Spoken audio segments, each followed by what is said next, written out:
রমজানের 30 দিন যদি আপনি কট্টর সিদ্ধান্ত নেন যে না, রমজানের 30 দিন যেমন পুরো শরীরের সিয়াম চলবে, লাআল্লাকুম তাত্তাকুন যেটা আগে বলেছি, তার সাথে আমার নাফসকে আমি মাত্র একটা কাজ দিব, বেশি কাজ দিয়ে লাভ নাই যদি না পারেন। একমাত্র আদেশ আল্লাহর, যে আদেশে কোনো অজুহাত নাই, না নারী না পুরুষ, না শিশু না বৃদ্ধ, বয়স হওয়ার পর, না অসুস্থ, না দাঁড়িয়ে না বসে না শুয়ে, না পানি আছে না পানি নাই, না তায়াম্মুম আছে না তায়াম্মুম নাই, না কেবলা চিনি না কেবলা চিনি না, না কাপড় আছে না কাপড় নাই, কোনো পরিস্থিতিতে কোনো সিচুয়েশনে কোনো অজুহাত সালাতের জন্য গ্রহণযোগ্য নয়। কেন? এটা একটা মাত্র আদেশ, এই জন্য এত কড়া আদেশটা আপনাকে বেশি দেয়। বাকি সারাদিন তো আপনি নিজের কাজই করছেন। আল্লাহর পক্ষ থেকে আদেশ শুধু একটা, সালাত আদায় করতে হবে।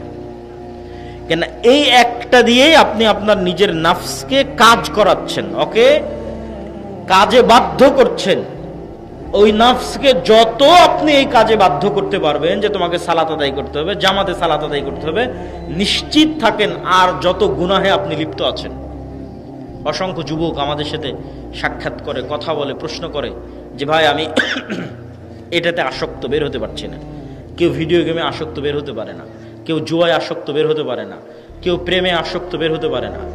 তা আমি সবাইকে একটা কথাই বলি, এবং এটা বাস্তব, যে তুমি ওইটার থেকে বের হওয়ার চিন্তা বাদ দাও। তুমি আগে কনফার্ম করো যে তুমি 5 ওয়াক্ত সালাত অন্তত 40 দিন একটানা জামাতের সাথে মসজিদে তাকবীরে তাহরিমার সাথে পড়তে পারছো কিনা। কেননা তুমি প্রেমে আসক্ত কেন? তোমার নিজের নাফসের উপর তোমার কন্ট্রোল নাই। তুমি জুয়ায় আসক্ত কেন? তোমার নাফসের উপর তোমার কন্ট্রোল নাই।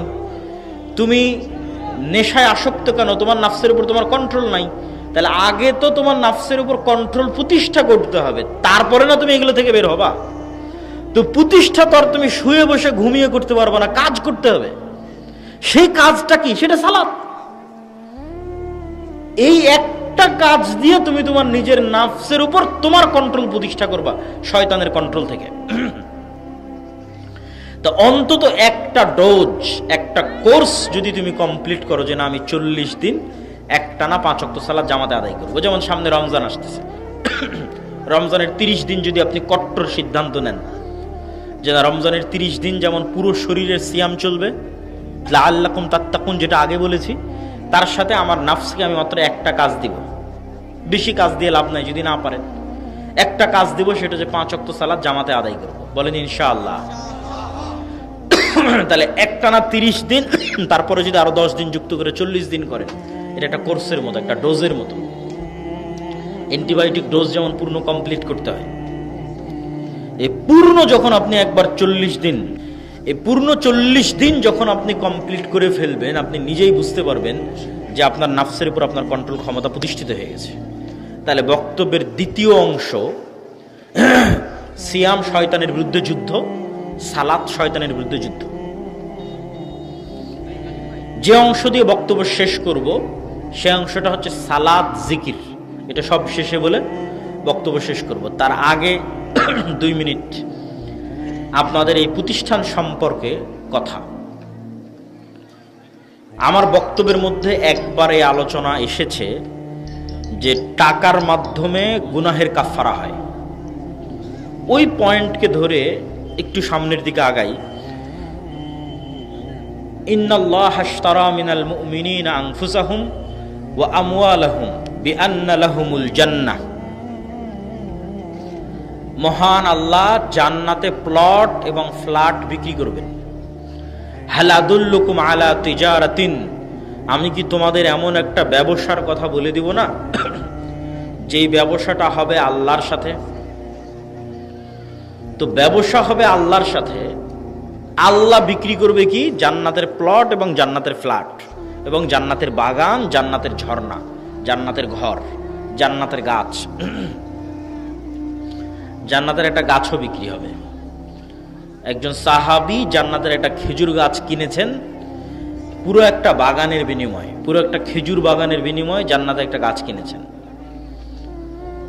যেটা সংক্ষিপ্ত ঘটনা হচ্ছে, একজন গরিব সাহাবী রাসূল সাল্লাল্লাহু আলাইহি সাল্লামের কাছে এসে বলছিলেন যে আল্লাহর নবী, আমার বাড়ির পাশে একজনের খেজুরের গাছ আছে, গাছটা হেলে আমার বাড়ির মধ্যে চলে এসেছে। তো আমার ছোট ছোট শিশু বাচ্চারা ওই খেজুর গাছের থেকে খেজুর পাড়ে। তো ওই ধনী ব্যক্তিটা বকাঝকা করে।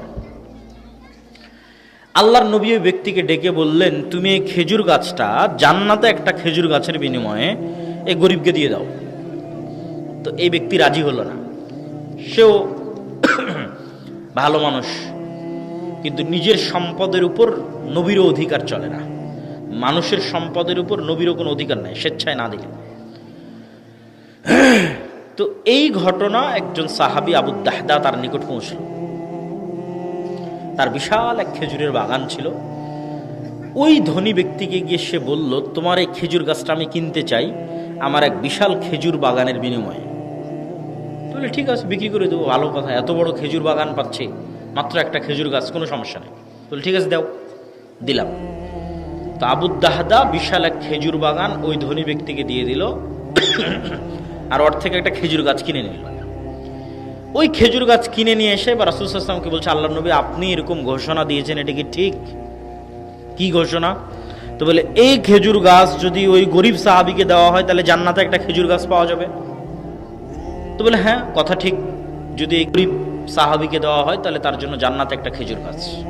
তো বলে, আল্লাহর নবী আমি আমার পুরো এক খেজুর বাগানের বিনিময়ে এই খেজুর গাছটা কিনে নিয়েছি, এই খেজুর গাছটা আমি ওই সাহাবীকে দিয়ে দিলাম। আল্লাহু আকবার। তাহলে এই ব্যক্তি আল্লাহর সাথে ব্যবসা করার জন্য পুরো একটা খেজুর বাগান বিক্রি করে দিয়েছে, একটা খেজুর গাছ জান্নাতে নিবে এই জন্য। তো এই বিক্রিটা বাস্তব, এই বিক্রিটা রিয়াল, সত্য, এবং এই বিক্রিটা লাভজনক, শতভাগ লাভজনক। 20%, 30%, 40, 50, 60 না, শতভাগ। কি জন্য শতভাগ লাভজনক? দুনিয়াতেও লাভ, পরকালেও লাভ। আমি এখন আপনার কাছ থেকে একটা জমি যদি নেই, টাকা আপনি আমার কাছে রাখতে দিবেন না। আপনি বলবেন জমি দিয়েছি, টাকা দাও। টাকা কিন্তু জমি বিক্রেতা নিয়ে চলে যাবে। আর আমি এখন বলতেছি, আল্লাহ জান্নাতে একটা ফ্ল্যাট দরকার, জান্নাতে একটা ঘর দরকার। তো বলে ঠিক আছে, কি করতে হবে? এটা করো। ধরেন আমি একটা দান করলাম, আমি মসজিদে একটা ফ্যান কিনে দিলাম, একটা মসজিদ বানিয়ে দিলাম, মানুষকে খাওয়ালাম, ইয়েতিমের দায়িত্ব নিলাম, কোনো একটা কুয়া, ঝর্ণা আল্লাহর রাস্তায় দান করে দিলাম, যেমনটা সাহাবীরা করেছে। তো সেক্ষেত্রে ওই খেজুর গাছ, ওই খেজুর বাগান, ওই মসজিদ, ওই ফ্যান, ওই কুরবানির গোস্ত, এগুলো একটাও কি আল্লাহ সুবহানাহু ওয়া তাআলা নিজে নিয়ে চলে যাবে? নিজে নিয়ে চলে যাবে না। তাহলে অন্যের সাথে ক্রয় বিক্রয়ের সময় আপনার টাকা দিয়ে দিতে হচ্ছে, নিজের কাছে রাখতে পারছেন না, নিজে ব্যবহার করতে পারছেন না। আর আপনি আল্লাহর নামে একটা কুরবানি দিলেন, সেই কুরবানির গোস্ত আপনিই খাচ্ছেন, তাহলে লসটা কোথায় হলো? কুরবানির গোস্তটা তো আপনিই খাচ্ছেন। ওই গোস্তটা যদি আপনি বাজার থেকে কিনে নিয়ে আসতেন, ওই টাকাই লাগতো। তাহলে শুধু আল্লাহর নামে দান করার কারণে গোস্তও তো খাচ্ছেন, মাঝখানে ফাও ফাও ফিরি ফিরি আপনি জান্নাতও পেয়ে যাচ্ছেন।